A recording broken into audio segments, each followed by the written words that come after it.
I usually say my name is Ms. Rachel, but I'm talking to adults today. So my name is Rachel Lenstra, and I am the Youth Services Librarian at the Galena Public Library.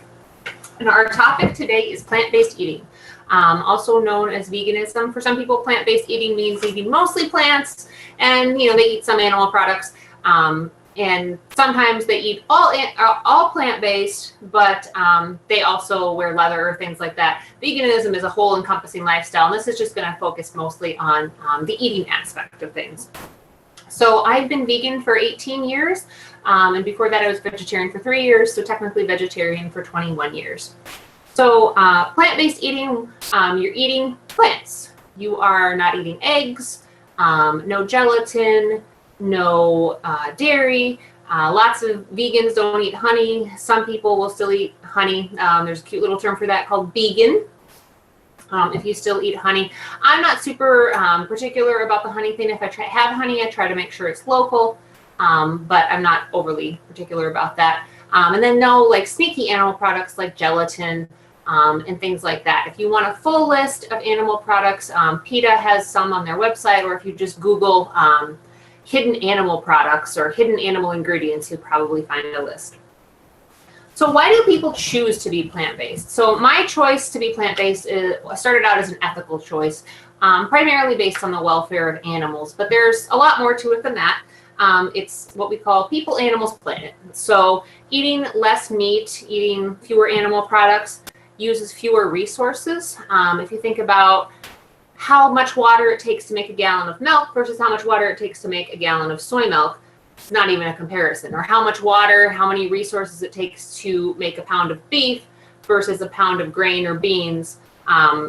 It's, again, not even a comparison. It's astronomical how many resources go into producing animal-based food products. So that's the planet part of it. And the people part of it is if we have a planet that uses fewer resources, that is not experiencing as much climate change, it's better for everyone. And the other people aspect of it, for me, at least in the way I choose to eat, is trying to eat organic and fair trade to save those people who work in agriculture from exposure to pesticides, unsafe working conditions, things along those lines, and trying to eat as local as possible so I know who's growing it and that my money stays local. So for some people, they get into plant-based eating, and this is how President Clinton, I think, got into it, former President Clinton, is health. So plant-based diet, eating mostly whole foods. I mean, you can do a plant-based diet and you can eat all French fries. It's not healthy. But eating primarily whole foods and plant-based can be very healthy. It's been linked to lower blood pressure, lower risk of diabetes or reversal of type 2 diabetes, lower cholesterol, lower risk of heart disease, and lower risk of some cancers. Some people, when they become plant-based, experience weight loss. Some people don't. Weight loss is more of an individual thing. It's calorie for calorie.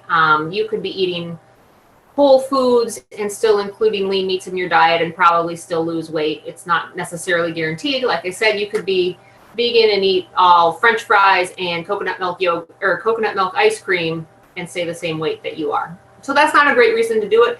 But we really want to be more focused on our health than just the number that's on the scale anyhow. What are our health numbers telling us? How do we feel?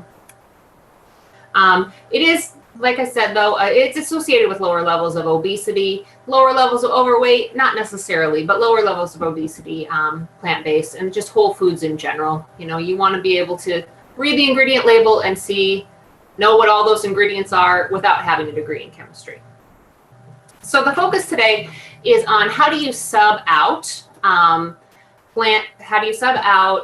plant-based things, sub in plant-based things for animal-based products when you're cooking. Because a lot of people, the idea of vegan cooking is very daunting to them. And if you pick up a vegan cookbook, especially a more advanced one or a fancier one, you're going to see ingredients that you may have never encountered before. But there are some simple things that you can do to substitute for the recipes that you already have.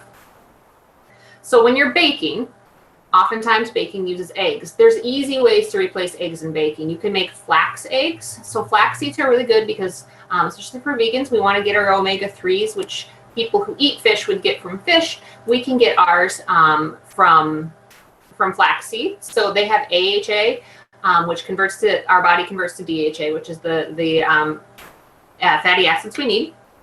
So if you take 1 tablespoon of flaxseed, you mix it up with 3 tablespoons of warm water, and you let that sit for maybe 10-15 minutes. It's going to kind of gel up a little bit. If you've ever done a chia pet and you put the chia seeds in water and they start to gel, that's kind of what it does. It gets the consistency of egg whites, and it's a great egg replacer in a lot of baked goods. You can also use mashed bananas if you don't mind a little bit of banana flavor in your baking. You could use applesauce. Again, I'd get the low sugar or no sugar applesauce just to reduce the amount of sugar you're adding to things. But you can use applesauce in some baked goods. You can use pureed silken tofu. So if you're making a pie, for example, every year I usually make a sweet potato or pumpkin pie for Thanksgiving. Instead of using eggs as that binder in it, or if you make a pecan pie with eggs, I use silken tofu. So tofu comes in a bunch of different varieties, and it can be a little overwhelming. But if you look for the one that says silken on it, it's really smooth. And when you put it in a food processor or a blender, it's going to get that kind of binding texture of eggs. So a lot of times what eggs are doing in our baked goods is they're binding stuff together and maybe adding a little bit of fat. So that's kind of what we're going for, is something that will bind things together. It's got a little bit of that stickiness. There is also a product called Energy Egg Replacer. I've used it before, but it gets pretty pricey. You're going to add more nutritional content by adding things like applesauce and flaxseed versus Energy. But if you want to straight just replace the egg, it'll usually work pretty well in most recipes. There's a product called Energy. It comes in a box about like this, yellow. The box is yellow, the powder is white. And you mix that with water just like you would with the flaxseed. But flax has more nutrition, so I try to use flax. But if you're trying to do something that you want to be white and you don't want little bits of brown flax stuff in it, that's what you would use. So then sometimes in baking we're using milk, and that's more an easy one to replace for the most part. You're going to just sub out plant-based milks. So a little note on plant-based milks. Lots of people like the taste of almond milk, but it's kind of watery, so it doesn't do great in most recipes, because most recipes are not wanting you to use like a skim or no-fat milk. It's also really high in sugar, and it doesn't have a whole lot of nutritional value. All the nutritional value in almond milk, because it's mostly water and sugar, is just stuff that's been put back in. Plus, almond farming, not the best for the planet. So I usually use soy milk. It's got a high protein content, and it's a little bit thicker. If you want something super thick or rich, not most healthful because it's full of saturated fat, but coconut milk is one that you can use as a sub out if something calls for, say, whole milk.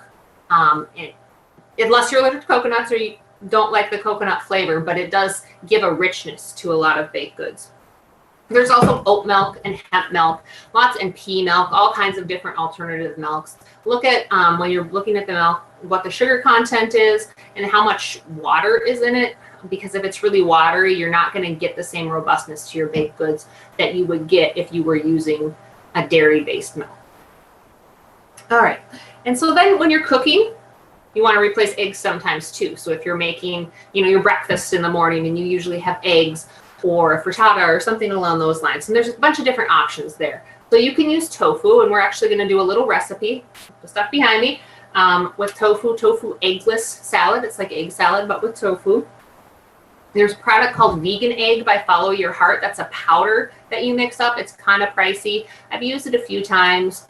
I decided that it wasn't really worth it for me to pay the cost when I could just use tofu, and it's just a little bit more work. But if you want something that's a little bit more eggy in texture, that would be what you'd want to go with. There's also something called Just Egg. I have not been able to find it. So I get some of my vegan substitutes at Natural Grocers in Dubuque, but they have not been able to get Just Egg in, or at least not when I've asked, they haven't had it in. But that's a mung bean based egg replacer. So higher in protein, more nutritional content than some of the other ones. And it's supposed to work quite well. It's in a little bottle and kind of liquidy sort of. And the texture of eggs, but I have not tried it yet. You can also use garbanzo flour. So I make an eggless frittata with veggies, and it's garbanzo flour and water mixed up. So the key with all of these when you're doing the the cooking with eggs, is that you want that kind of eggy flavor and scent. And that scent is sulfur, right? So there's a product called black salt. which you can order online. You might be able to find it at some of your specialty stores, and that gives it that eggy flavor. I just use a pinch because I don't like to include too much sodium in mine, and you don't really need a lot. A little goes a long way, but just a pinch of that whenever I'm making a cooked dish with an eggy texture flavor that I'm going for. Just a pinch of black salt usually adds that, and we'll use that when we make our eggless salad as well. And if you're using egg in cooking and you're really just looking for something that's more of like a binder, to hold a veggie burger together or something along those lines, you can use ground up oatmeal. Again, you're going to add a lot of nutritional value and some fiber. You can use arrowroot powder. That's kind of like cornstarch. I just kind of try to avoid cornstarch because of generally the number of pesticides that are used on most corn in the United States. But if you don't have an issue with that, or you can find organic cornstarch, go ahead and use cornstarch.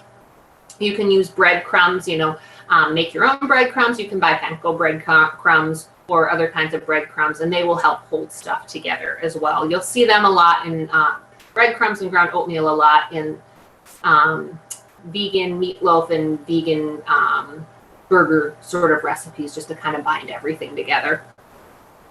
So cheese. Cheese is a big one. We're in the Midwest. We love cheese. How do we replace cheese and things? I hear from lots of people, I could be vegetarian, but I couldn't be vegan. I love my cheese. Seems to be a bigger thing than eggs or milk for a lot of people. Milk that one drinks.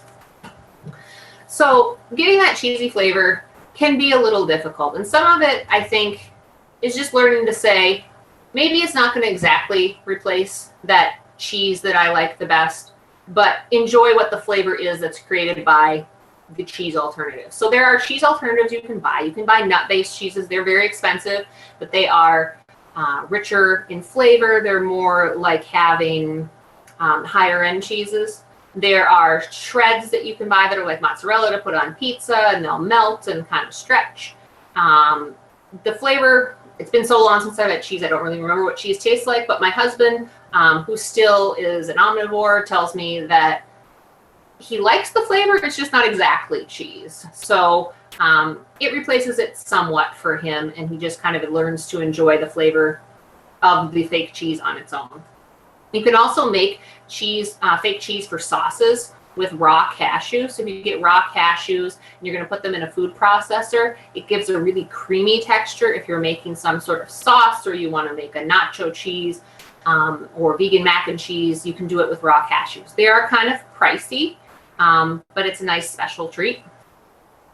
And you can also make fake cheese with tofu. So putting it again in the blender, silken tofu gives you that silken kind of silken, smooth cheese flavor. You can make fake feta cheese by crumbling the tofu and soaking it in kind of a brine sort of thing. So there's different ways to go about it. If you search vegan cheese recipe, you'll get recipes for making almond cheese and sunflower cheese and cheese balls and all sorts of things like that, depending on how much work you want to put into it. If you want something that's kind of convenient, you can get the fake cheese from fake cheese shreds from Aldi or Natural Grocers or Hy-Vee. But most of those have very little nutritional content. They're pretty high in fat because a lot of them are coconut based. Not a lot of protein. Sometimes there's some calcium added back in, but nutritionally they're not a lot. I don't cook with them a whole lot. It's kind of a special treat. We have a vegan quesadilla or something like that, but it's not something that we eat regularly because it's not terribly healthy. And then replacing butter. So replacing butter, calorie for calorie, you're not going to get anything healthier per se than butter. You're going to have lower saturated fat content by using oils and things like that. But for calories, it's all going to be the same. 1 gram, or excuse me, you have 9 grams, or excuse me, 9 calories per gram. There we go. 9 calories per gram for fats. And it's all the same whether you're using olive oil, avocado oil. It's again the type of oils that are in there. Do we have polyunsaturated fats, monounsaturated fats, or are they saturated fats? Or even worse, if you're using trans fats, just try to avoid trans fats generally. But if you want to replace butter in things, there are butter alternatives. They're vegan. A lot of them are palm oil based. So if you're trying to avoid palm oil, you need to look at that and try to find some that do not have palm oil in them. They might have coconut oil that's high in saturated fat. So I try to get the Earth Balance organic So it's got some palm oil in it, but it's organically harvested in Brazil, not in Indonesia. And then most of the time when I'm cooking, I just use oils instead. So olive oil, canola oil, which gets a bad rap, but is actually pretty good for you. Avocado oil, and then sesame oil is what I like to use if I'm making like a salad or something like that, or if I'm making Asian. It's not quite as healthy, but it's delicious and nutty, and I really love it, especially black sesame oil. So what we're going to do next, or last, I should say, before the questions, is we're going to make an eggless salad. So I've got a block of tofu here. This is my tofu press. I don't know how well you can see it. It's kind of light in here. There we go. It's called Tofu Express. It presses my tofu. When you're working with tofu, two things. One, you're going to want to drain all the water out that's in the package, and then you want to press more of the water out. So if you don't have one of these, what you can do is put your tofu on a towel or a plate, and then put another towel on top or another plate, and then pile some heavy books on top. Please use your own books, not library books. And that's going to press out the water. And then I'm just going to go over to my sink and dump out the water. So all that water that was in there is gone. I'm going to take the top off this. Normally, I'm not one for kitchen gadgets that only do one thing, but this is wonderful for tofu, and you can actually marinate in it as well. There's a little top you can put on with your marinade, but we don't need to marinate for this one. So what you're going to do is grab a bowl and your tofu. Put the tofu in there. You can cut it up if you want, but I think it's easier to just kind of mash it with your hands. Wash your hands, of course, first. So you're going to kind of mash it up. Our consistency, kind of like if you've got mashed up eggs, because we're making egg salad. And then we're going to add 3 tablespoons of mustard. Again, this is to taste. A lot of times when I cook, there's not a recipe per se. I just sort of add whatever I want, and I taste it, and then I add more, usually, especially if it's garlic. My aunt says that you don't measure garlic by what the recipe says, you measure it with your heart, and I go with that with garlic. So we're going to add some mustard in there, 3 tablespoons of mustard. I'm using yellow mustard. If you have Dijon, that will work. If you have stone ground, whatever flavor you want to go with. But my husband likes the yellow mustard, so that's what we use. We're going to add a pinch of turmeric. This is just kind of to add some color. Turmeric gives everything a yellow color. It's going to stain your hands, but it will wash off eventually. I gave it a couple pinches. We're going to add some vegan mayo. So you can make your own vegan mayo with canola oil and just kind of put it in a food processor and whip it up. But I've got some store-bought. And let me grab another spoon so we don't cross-contaminate. So spoon, I'm going to add a 1/4 cup of mayo, vegan mayo.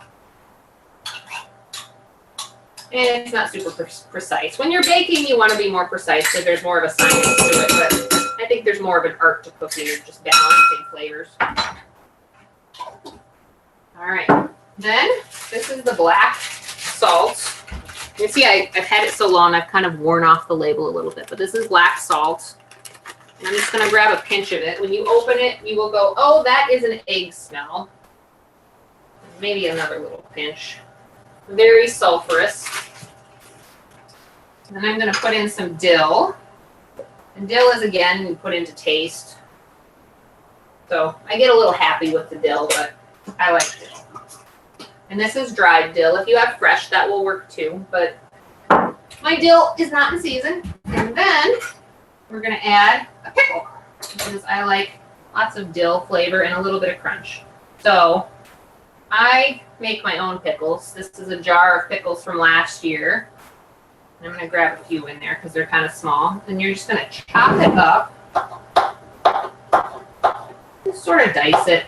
Get it small so there's a little bit of crunch in every one. Some people will add celery in there. Salad. I'm not a huge celery fan. I sort of feel like it's just filler and not a lot of flavor. But it would add a crunch if that's all you've got. So we put our little bit of pickle in there. Notice my pickles don't have quite that bright color that lots of store-bought pickles have. Usually that's added color. They're just refrigerator pickles. And then you just kind of mix it up with a spoon. And you might think when you're done with it, oh, I need a little more yellow in there, so I'm gonna add some more turmeric. You might taste it and say something's missing. One thing we didn't include in the recipe, but sometimes I like to add is a little bit of paprika, so maybe I'll include that. We will have a little recipe card that can be sent out. Larissa's going to get that to you guys. It's also got some of my favorite websites for recipes on there. And just a little bit for extra flavor, a little bit of smoke in there. When my grandma made deviled eggs when I was growing up, she always added paprika. So when I have something eggy, I always feel like it needs. All right. And so then you have an eggless salad. It'll look like a whole lot on the video, but if you make it at home, I promise it'll look relatively close to what your regular egg salad would look like. And you can have this on a bed of greens if you want. You can have it on a sandwich, however you would like to eat your egg salad. So I'm going to take a little taste. That's pretty good flavor. And then that will be our dinner tonight. So, that's all I have for right now. If you have any questions, I would be happy to take them.